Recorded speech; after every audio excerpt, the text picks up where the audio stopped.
Are you looking to improve your filmmaking?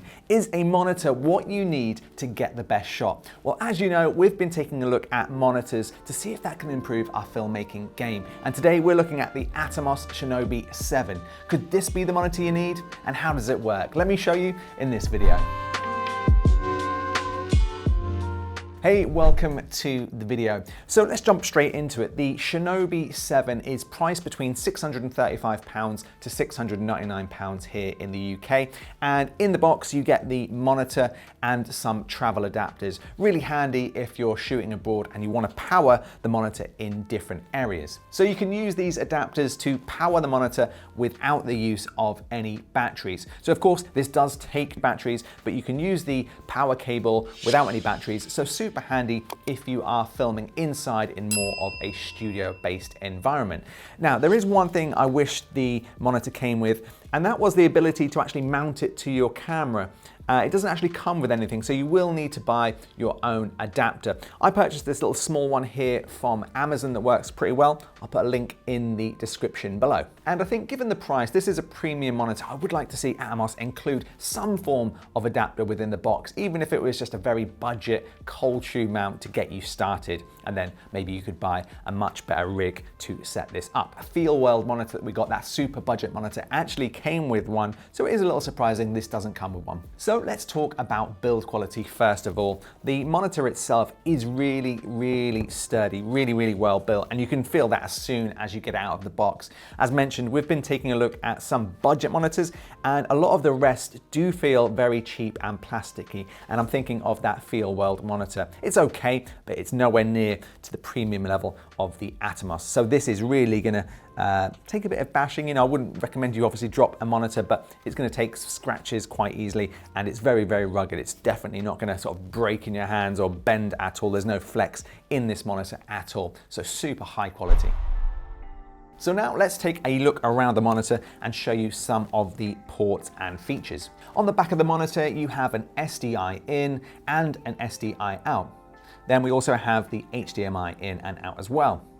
Most cameras will have either a full-size or micro HDMI output, but sometimes you might need an SDI connection for live broadcasting, or if you have a camera like the Komodo that uses SDI signals. This monitor supports both SDI input and HDMI output, allowing for more advanced setups, like sending a wireless video feed. Now, it's worth noting that not all monitors of this price range come with an SDI in and out. So maybe it's not something you need right now, but if you're buying gear to last, this is going to future-proof this monitor if you do ever need to use a more high-level camera. Along the bottom here, the monitor also has a USB port, an RJ45 port for camera control, and the DC input. Now, this monitor does have camera controls, but from what we could find, it only is able to control a camera like the Zcam E2. From what I found so far, there's no way of controlling directly your settings within a camera like the Sony a7S III. So it would be nice if somehow this was updated in the firmware. Maybe this is a Sony thing. It would be good to add in the future, but you can't specifically control all of your camera's features like shutter speed directly from the monitor itself. The monitor can be powered by two Sony NP-F batteries, so super handy if you are filming outside. Again, some of the budget monitors we've looked at only take one battery, which is okay. You can obviously recharge them and swap out batteries, but if you have a limited amount of batteries, it's going to give you a limited amount of time using the monitor. So having two helps with the extra power that this monitor needs because it's super bright, but also gives you much longer battery life. Along this side of the monitor, we do have an SD card slot here, and this isn't for recording. This is so you can install 3D LUTs. Again, a super handy feature. If you want to take any LUTs, maybe for just conversion, maybe you want to see what S-Log3 footage will look like once graded or converted, or maybe you have your own LUTs. Maybe you bought some LUTs from us at Editor's Keys, and you want to see how those LUTs will look before you get to the post-production stage. You can bung them on this SD card and view them in the monitor, and they look really good. You can also use the SD card to update the firmware on the monitor as well. For audio monitoring, we have a headphone out port and a remote port here on the side as well. Again, some monitors do not come with headphone out ports, so it's worth noting. Maybe your camera is an older camera like an A6400 that never had a headphone out port. this is going to add that to your camera, so just something to look out for. Okay, let's take this off here and look at the top. So here we have two fan grills. Now these are important. Some monitors do not have fans, and because this monitor is so bright, it's 2200 nits, it could potentially overheat if it didn't have these fans. So having these, it means that you can record for extended periods of time. The monitor is going to look after itself, which is really, really good. The only downside to this that we found is if you are recording in quite a quiet environment, the fans do get a little bit noisy. They're not too bad if you're outside, but again, if you're in somewhere where you're recording in almost a silent environment, like we are right now, you could potentially hear these fans if you're recording quite close to where the monitor is. Now the monitor does have the ability to control the fans, so it's something that you can look at and maybe turn the fans down. And then additionally, we have two 1/4 inch mounts here at the top and the bottom. I've used this one for this little Amazon adapter, and these just mean you can mount it to the top of your camera or a camera rig.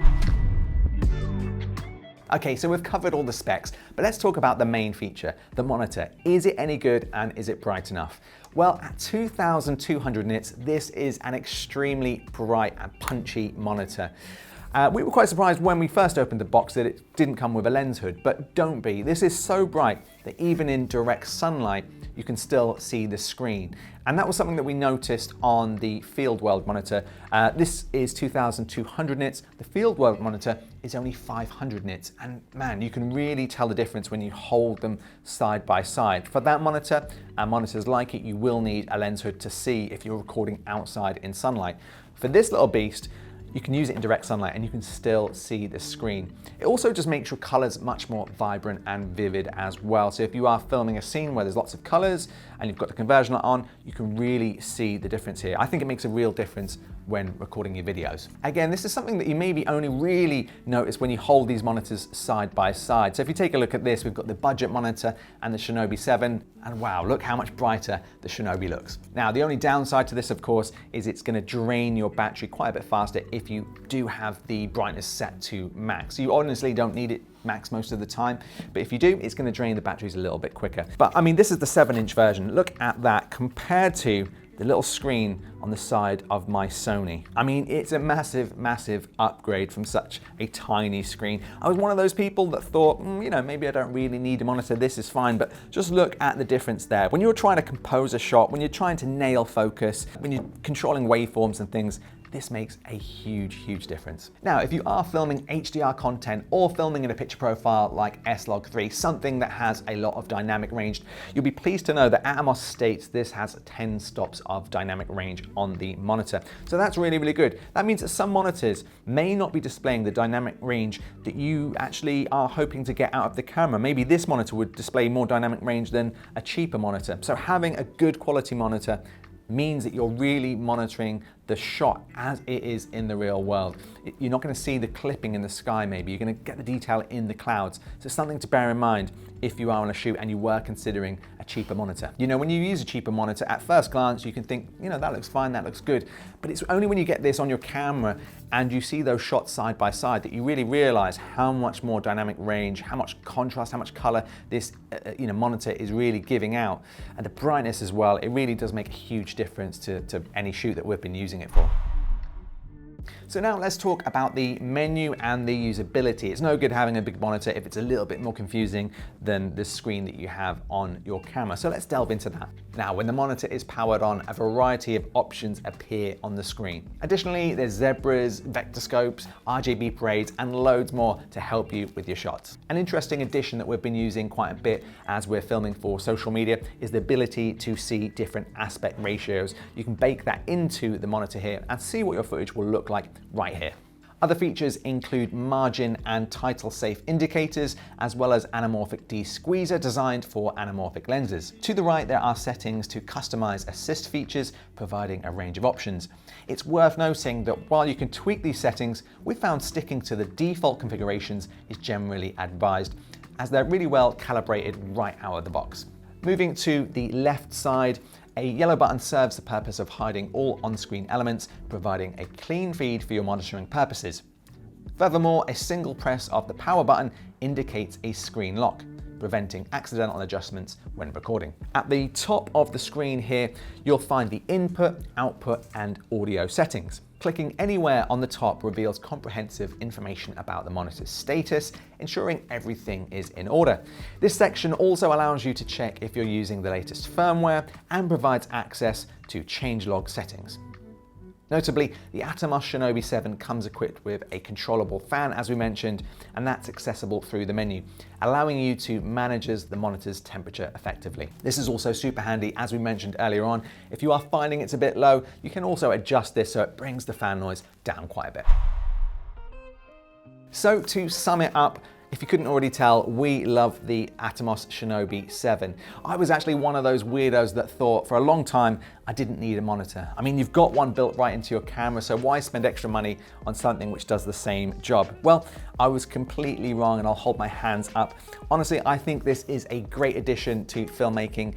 When you go back from using this to using this, you kind of realize, like, how could I tell if something was out of focus, like, properly? And how many times have you filmed something, gone to the edit, and actually noticed that it's just slightly out of focus? This is gonna prevent that, along with some other features it can do. But I just think this has made such a big difference to the shoots that we do here at Editor's Keys. We were also filming for Buckle and Band, and we were filming those small Apple Watch straps. And for something like that, it's quite hard on a small screen when you're trying to see if the tiny bits of detail and branding on the straps are in focus. It is quite hard. You have to normally record, stop, review the footage. On this, you can tell straight away if all of that detail is in focus. And because Lewis and Rob were working together, instead of them crowding around a tiny screen, when you've got the team together on a shoot, you can have, you can hand hold the screen, kind of pass it around if you've got a long enough cable. Or you can just stand over the camera and look at it, and everyone can see clearly what is going on in the shoot without getting in the way of the camera person. So it's made a real difference here to the Editor's Key shoots that we do. So honestly, this is a top quality monitor. I mean, as I say, the build quality is fantastic. The only downsides I would say is, of course, the slight bit of fan noise and maybe the price. It's quite expensive. It's certainly not the most budget of budget-friendly monitors, but again, it's not the most expensive either. That you could easily spend 5 times this on a monitor. And I think this gives most people what they will need for a professional shoot. And it's something that, you're not going to use for 6 months and just sort of throw away. This is going to be on your camera for life, really. You can use this on any camera. You can use this if you sell and upgrade your camera. So it really is an investment in your filmmaking. So, we're big fans of it, to be honest. I really like that this is a 7-inch screen as well. That makes quite a big difference. We have used a 5-inch screen, and honestly, 5-inch screen is fine as well. There's nothing wrong. But I think just having an extra couple of inches here to view your footage makes a big difference without adding too much bulk to your overall carry. At this size, it's still easily something that you can just throw into your bag, and it's not going to take up too much room. Atomos do smaller monitors as well if you wanted to check them out if this was a little bit too big for you. And of course, if you want to see a video comparison between this and a super budget monitor, keep a look out for the channel, because that video will be coming very soon. I'll put all links to the products in the description below. But thanks for watching, and I'll see you in the next video.